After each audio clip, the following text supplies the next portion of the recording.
ஃப்ரெண்ட்வுட்ஸ் நேயர்களுக்கு வணக்கம். அதிமுகல அதிரடியான மாற்றங்கள் நடக்க போகுது. ரொம்ப அதிருப்தியில இருக்கிறாங்க. அதிமுக தொண்டர்களும் சரி, மேல்மட்ட நிர்வாகிகளும் சரி, ரொம்ப அதிருப்தியில இருக்கிறாங்க. ஸோ இந்த அதிருப்தியெல்லாம் சமாளிக்கிறதுக்கு தான் எடப்பாடி பழனிசாமி ஒவ்வொரு மாதமும் மாவட்ட செயலாளர் மீட்டிங்கை கூட்டுறாரோ அப்படின்ற ஒரு டவுட் வருது. ஏன்னா இன்னைக்கு பார்த்தீங்கன்னா திடீர்னு ஒரு அறிக்கை விட்டுருக்காரு. அதிமுக மாவட்ட செயலாளர்கள் மீட்டிங்கை நான் கூட்டுறேன் அப்படின்னு சொல்லிட்டு வட மாவட்டத்தில் இருக்கிற ஒரு சில மாவட்டங்கள், தென் மாவட்டங்கள்ல இருக்கிற ஒரு சில மாவட்ட செயலாளர்கள் கூப்பிட்டு என்ன பண்ண போறாரு, ஆலோசனை மேற்கொள்றாரு. ஏன்னா ஏப்ரல் மாசம் ஒரு மாவட்ட செயலாளர் மீட்டிங் வச்சாரு, மே மாசம் ஒரு மாவட்ட செயலாளர் மீட்டிங், இப்போ வந்து பாத்தீங்கன்னா ஜூன் மாசம் ஒரு மாவட்ட செயலாளர் மீட்டிங்.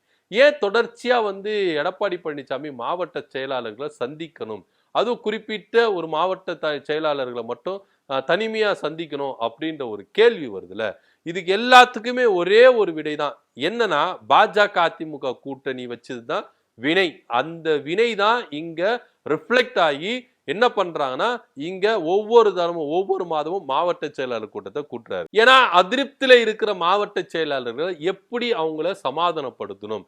ஏன்னா இப்போ அதிமுகல ஒரு ரகசிய தகவல் என்ன கிடைச்சிருக்கு அப்படின்னு பாத்தீங்கன்னா, ஒரு குறிப்பிட்ட கும்பல் வந்து என்ன பண்ண போறாங்கன்னா அப்படியே ஓபிஎஸ் பக்கம் தாவ போறதா தகவல் வந்திருக்கு. ஏன்னா ஓபிஎஸ் சைட்ல இருந்து தான் நிறைய பேர் அதிமுக கடைசி வந்திருக்காங்க. ஆனா இப்போ இபிஎஸ் சைட்ல இருந்து ஓபிஎஸ் பக்கம் நிறைய பேர் என்ன பண்ண போறாங்க, போறாங்க. குறிப்பா மாவட்ட செயலாளர்கள் போய் என்ன பண்ண போறாங்க, ஓபிஎஸ் பக்கம் போயிட்டு என்ன பண்ண போறாங்க, ஐக்கியமாக போறாங்க என்ற தகவல் அதிமுக வட்டாரத்துல பெரும் ஒரு பகீர் கிளப்பிருக்கு. சோ இதனால எடப்பாடி பழனிசாமி என்ன பண்றது ஏது பண்றதுன்னு தெரியாம விழிப்புதுங்கி நிக்கிறாராம். அதனால அதிருப்தியில இருக்கிற மாவட்ட செயலாளர்களை கூப்பிட்டு அவங்கள சமாதானப்படுத்தணும், திருப்திப்படுத்தணும் அப்படின்னு. குறிப்பா வந்து இங்க வந்து என்ன பேசப்படுது, ஏன் இந்த மாவட்ட செயலாளர் மீட்டிங் அப்படின்னு பாத்தீங்கன்னா, நாங்க பூத் கமிட்டியை வலுப்படுத்த போறோம். எந்தெந்த மாவட்டத்துல நாங்க வந்து சோர்வா இருக்கிறோமோ அந்தந்த மாவட்டத்துல நாங்க புத்துணர்ச்சி கிளப்பி நாங்க என்ன பண்ண போறோம், வேலை செய்ய வைக்க போறோம் அப்படின்னு சொல்லிட்டு வெளியில சொல்றாங்க. ஆனா உள்ளுக்குள்ள வந்து என்ன விஷயம், எதுக்கு அடிக்கடிக்கு மாவட்ட செயலாளர் மீட்டிங்கை கூட்டுறாரு அப்படின்னா, இதுதான் உண்மையான விஷயமா இருக்கு. ஒரு சில மாவட்ட செயலாளர்கள் கொத்தையா வந்து என்ன பண்ண போறாங்க, ஓபிஎஸ் டீம் கிட்ட போறாங்க. அந்த மாவட்ட செயலாளர்களை எல்லாம் சமாதானப்படுத்தணும். அதிருப்தியில இருக்கிறாங்க. ஒரு சில மாவட்டத்துல வேலை செய்ய மாட்டோம், எதுக்கு நாங்க பாஜகவுக்கு வேலை செய்யணும் அப்படின்னு சொல்லிட்டு ஒரு சில மாவட்ட செயலாளர்கள் வந்து என்ன பண்றாங்க, தோய்வில் இருக்கிறாங்க. அவங்கள எல்லாரும் வந்து என்ன பண்ணணும், புத்துணர்ச்சி பண்ணி அவங்கள வந்து என்ன பண்ணணும், பூஸ்ட் பண்ணணும். அதுக்காகவே இந்த மாவட்ட செயலாளர் மீட்டிங் கூட்டுறாரு அப்படின்னு சொல்லிட்டு தகவல் பேசப்படுது. ஆனா உண்மையிலேயே வந்து பாத்தீங்கன்னா ஒவ்வொரு தொண்டர்களும் இங்க மேல்மட்ட லெவல்ல தாங்க வந்து பாத்தீங்கன்னா பாஜக அதிமுக இணைஞ்சிருக்கு.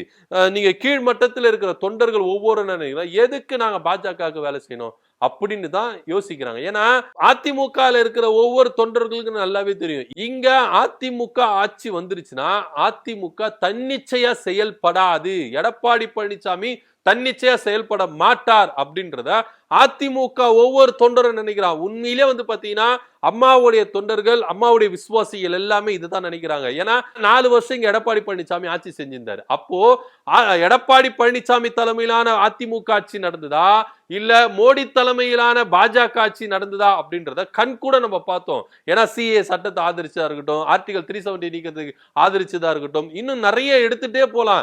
இஸ்லாமியர்களுக்கு மட்டும் இல்ல, ஒட்டுமொத்த தமிழ்நாட்டுக்கும் எப்படி அநீதி இழைச்சாங்க அப்படின்னு பாஜக என்னென்னலாம் இங்க தமிழ்நாட்டுல திணிக்கணும்னு நினைச்சாங்களோ அப்போ எடப்பாடி பழனிசாமியை வச்சு இங்க அவங்க என்ன பண்ணாங்க, திருப்தி அடைஞ்சிட்டாங்க. ஆனா இப்ப இந்த 2026 சட்டமன்ற தேர்தலில் இன்னமும் இங்க அதிமுக ஆட்சி வந்துருதுன்னா எடப்பாடி பழனிசாமி என்ன நினைக்கிறாரோ அது நடக்கவே நடக்காது. மோடி என்ன நினைக்கிறாரோ அதுதான் இங்க நடக்கும். ஒவ்வொரு மினிஸ்டரும் அந்தந்த துறையில தன்னிச்சையா செயல்படுவாங்கன்னா தன்னிச்சையா செயல்பட மாட்டாங்க. பாஜக என்ன சொல்லுதோ அதை தான் இங்க செயல்படுத்துவாங்க.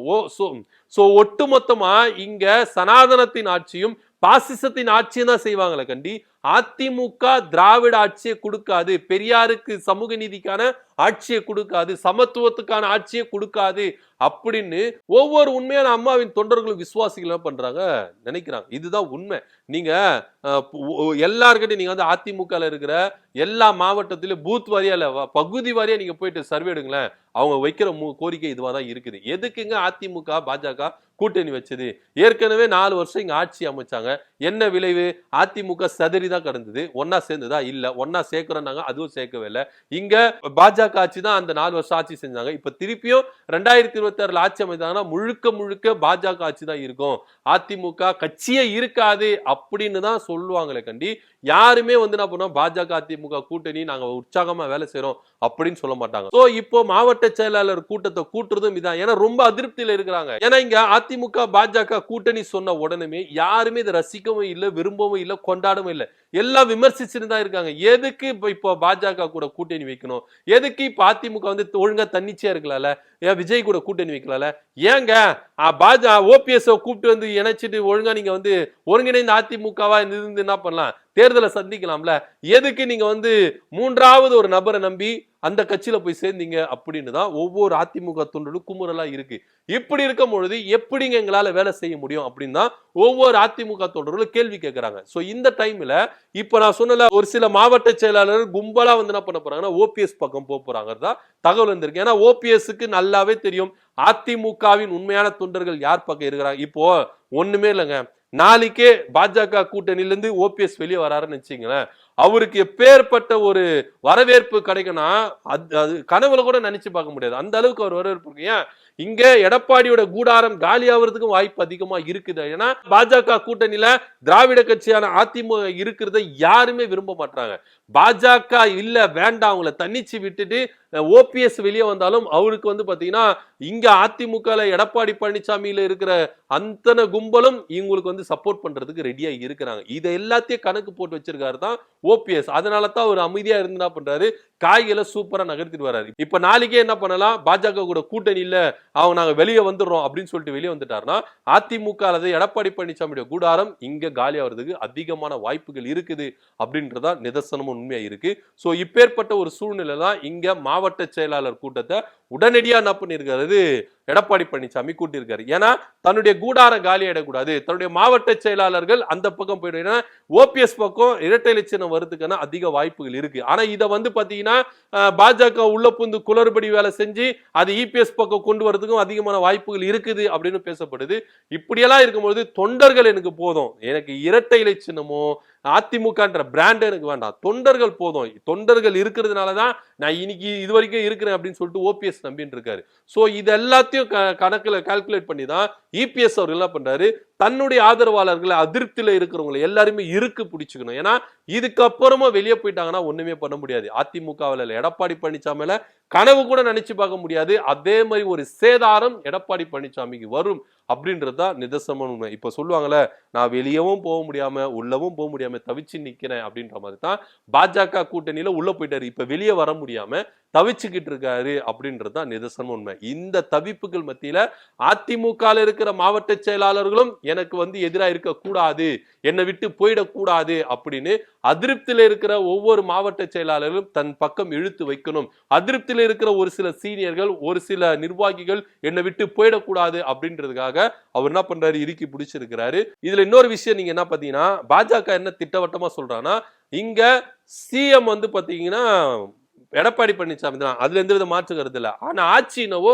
கூட்டணி ஆட்சி தான். இந்த படையப்பா படத்துல வர மாதிரிதான் மாப்பிள்ளை இவர் தான், ஆனா இவர் போட்டு இருக்கிற சட்டை எந்து அந்த மாதிரி தான் முதலமைச்சர் எடப்பாடி பழனிசாமி தான், ஆனா ஆட்சி பாஜக ஆட்சி அப்படின்ற ரேஞ்சில தான் அதிமுக இல்ல பாஜக கொக்கரிக்கிறாங்க. ஆனா இத அதிமுக அதாவது விமர்சிக்கவே மாட்டேங்கிறது, எதிர்த்து பேசவே மாட்டேங்கிறாரு. எடப்பாடி பழனிசாமி அமைதி காத்துட்டே இருக்கிறாரு. ஏன் என்னன்னு ஒன்னே புரியல. இதனாலேயே நிறைய பேர் என்ன பண்றாங்க, குழம்பி போயிருக்காங்க, அதிருப்தியில இருக்கிறாங்க. சோ இது எல்லாத்தையும் கூப்பிட்டு வந்து டிஸ்கஷன் பண்ணணும், அதிருப்தியில இருக்கிறவங்க எல்லாரையும் சமாதானப்படுத்தணும், தன் வசம் வச்சுக்கணும் அப்படின்ற ஒரு ரேஞ்சில தான் எடப்பாடி பழனிசாமி மூவ் பண்ணி இந்த மாவட்ட செயலாளர் மீட்டிங் மாதம் என்ன பண்றாரு நடத்துறாரு.